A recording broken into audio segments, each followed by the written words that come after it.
Greensburg, Kansas has recently received national attention for becoming a green town after a tornado swept through in 2007. But one man has quietly been making gravestones for unmarked graves using recycled materials since 1972. My name is Ed Schoenberger. I'm the Sexton of Fairview Cemetery. I was also the curator of the Kiowa County Historical Museum. So I'd go to the library and do research.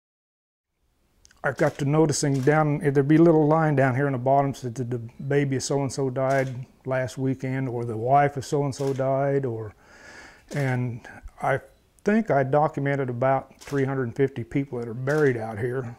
Well, it's kind of sad that nobody remembers them, and so I just made one or two. I made them out of those little markers that the funeral homes put out, just temporary markers.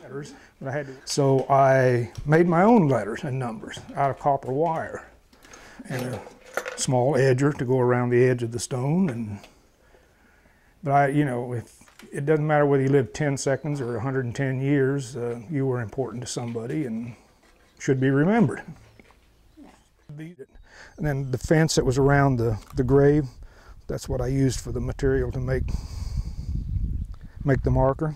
And that little cross there I made just out of pipe and post toppers. He died of dust pneumonia, they called it, back in the 30s.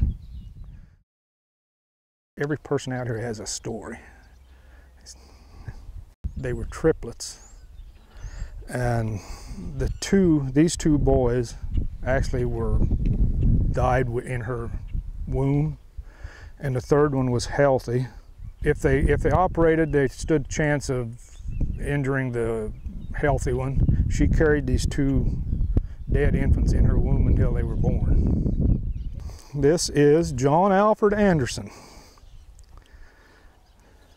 I made that out of an old iron headboard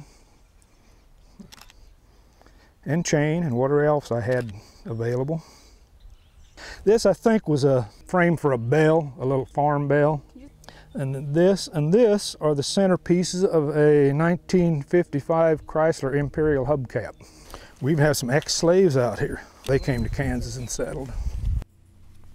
But there is one special grave that means more to this man who remembers so many. My mom liked roses.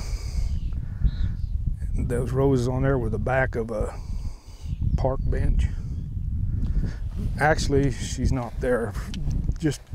She was cremated. She wanted to be cremated and wanted her ashes scattered, and I couldn't just throw the bag away. Well, I buried it.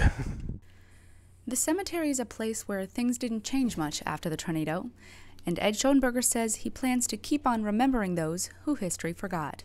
In Greensburg, Kansas, I'm Rebecca Zepik.